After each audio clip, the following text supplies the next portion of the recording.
Recently, I watched a video about a US Navy SEAL talking about his experience with the Polish Special Forces Grom, and it was interesting. And on that video, a couple of people recommended some other videos related to Grom for me to check out. So I'm going to be doing that today, looking at this on Grom in Jordan. So yeah, I guess we'll be actually learning about them in action. Tell me if you've seen this before. Tell me what you think about Grom. Let's watch this and we can learn a little bit more.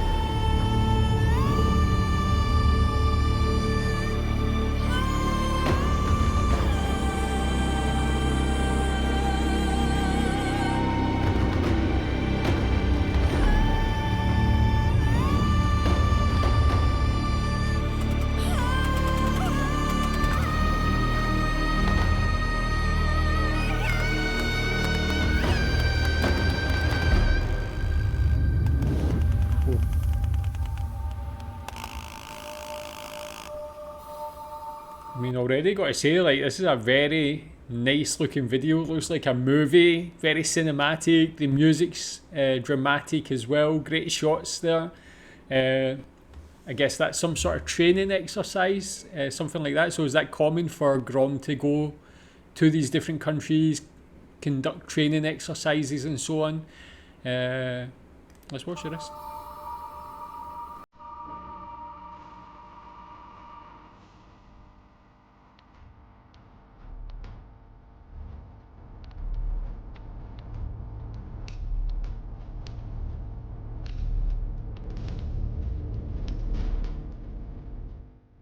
Grupa pojazdów bojowych jest to grupa specjalistów, głównie kierowców i operatorów ciężkiego uzbrojenia, która ma za zadanie w bezpieczny i jak najszybszy sposób dostarczenia operatorów zespołów bojowych w wyznaczone miejsce. Jeżeli jest to operacja antyterrorystyczna, wykorzystujemy rampy szturmowe. Jeżeli jest to rozpoznanie, dalekie rozpoznanie, działanie w ugruntowaniu przeciwnika czy na obcym terenie, wykorzystujemy pojazdy typu Humvee, które w tym momencie mamy, lub inną gamę pojazdów do wykonania tego zadania.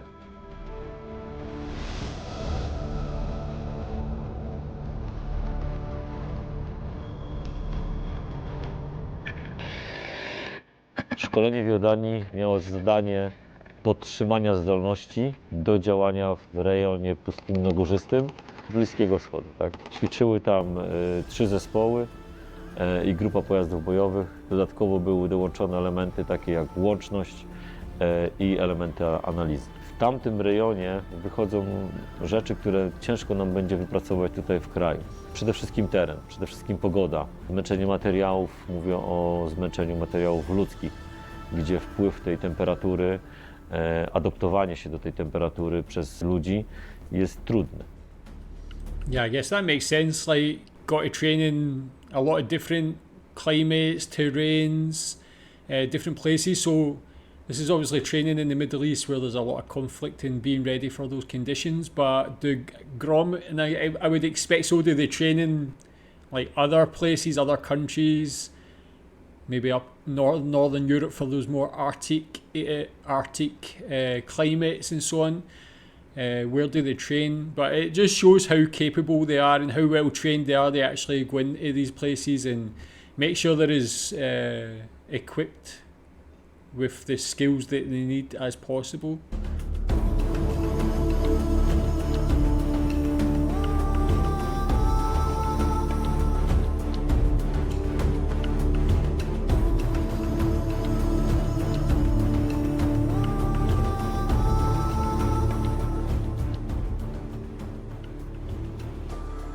Gdy był pierwszy taki wyjazd zorganizowany, to najczęstszą awarią był układ hamulcowy. Dochodziło do palenia po prostu hamulców. Mieliśmy przegrzewanie się układów chłodzenia, samochody się gotowały bo akurat było wyjątkowo w tym roku gorąco.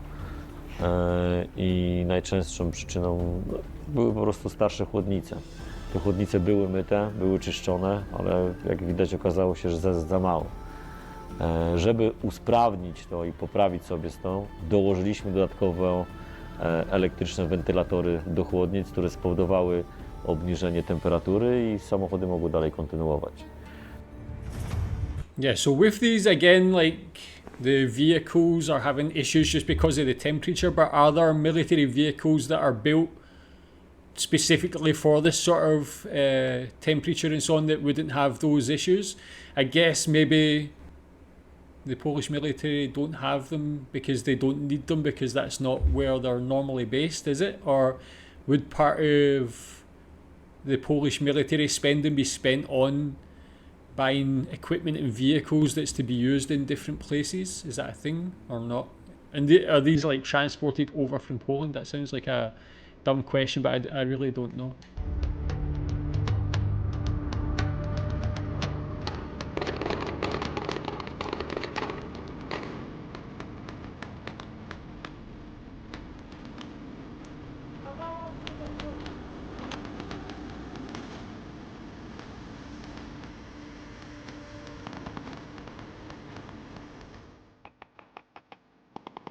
Pierwszy przejazd, ten najdłuższy, zakończył się kontaktem ogniowym na pojazdach.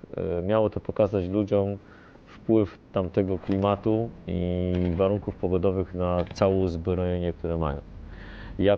Jak to sobie z tym wszystkim radzić, jak to czyścić, jak to zabezpieczać.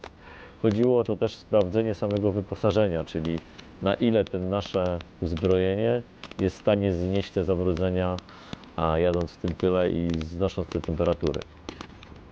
Temperatura w cieniu było około 45 stopni.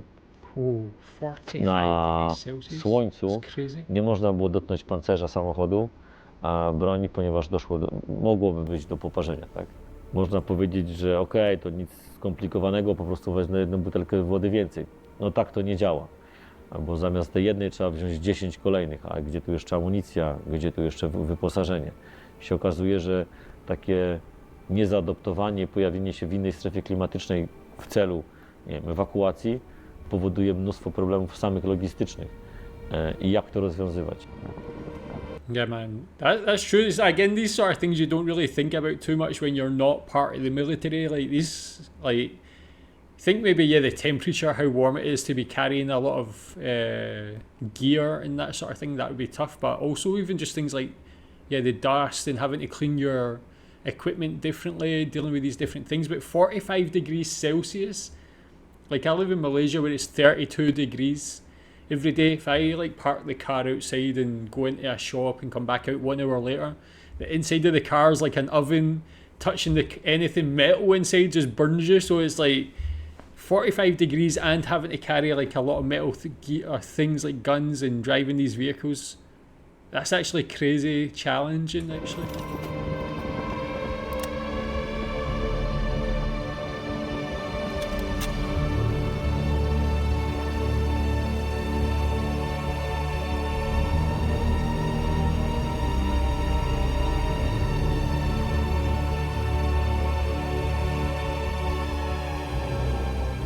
W skład załogi wchodzą kierowca oczywiście, nawigator, gunner i elementy przydzielone. Mogą być to operatorzy zespołów bojowych, mogą być dodatkowe elementy np. łączności, mogą być to dodatkowe elementy analiz lub specjaliści, którzy są potrzebni do wykonywania zadania. Gunner i kierowca są, można powiedzieć, jednym człowiekiem.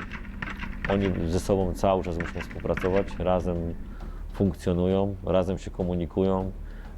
I to jest, gunner bez kierowcy nie istnieje i kierowca bez gunnera nie istnieje. Łatwo to wytłumaczyć na zasadzie podjeżdżania pod górkę, gdzie gunner widzi więcej, a kierowcy zasłania maska i on nie wie, czy wjeżdża w dziurę, czy w przepaść. I ten gunner ma go ostrzec, żeby go zatrzymać w porę. Nawigator, oczywiście rolą nawigatora jest nawigować, czyli doprowadzić całą kolumnę pojazdów i element, który mamy gdzieś dostarczyć w jak najbardziej miejsce, które jest wskazane przez operatorów po takiej drodze, która jest bezpieczna dla pojazdów i dla ludzi.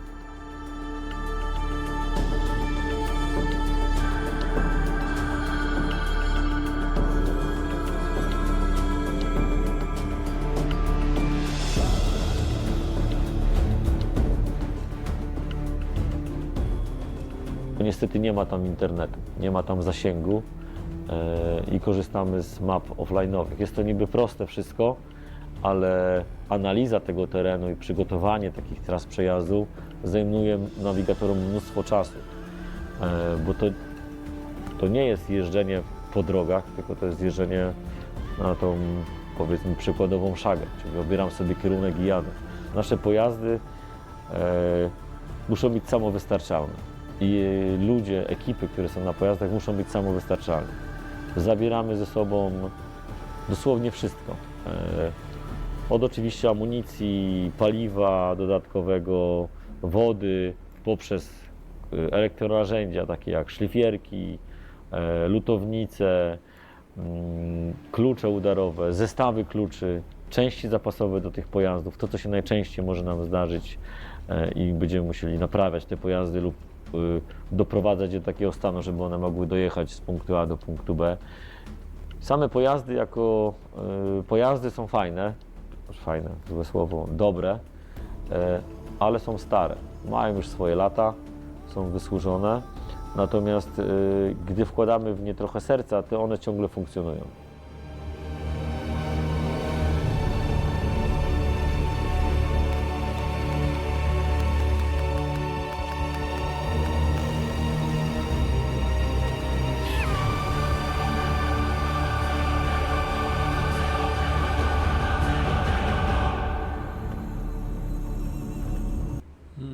Nice, very insightful.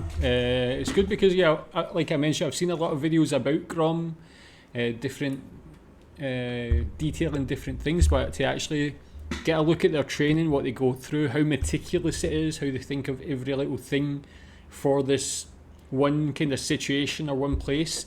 Yeah, it shows you like why they're so highly regarded, like really highly detailed in what they do, and I guess that just makes it more successful when they have to be called into action or when they're in a conflict and so on. But yeah, great. I'd love to see more videos like this. That is a very well produced video as well. Like, it really takes you into the action. You can see it up close. So I'll leave the link to that video in the description. Go subscribe to that channel. But if there's any other videos like this that are interesting and showing like the training or even live action, please recommend them in the comments as well and tell me what you think about Grom. Thanks.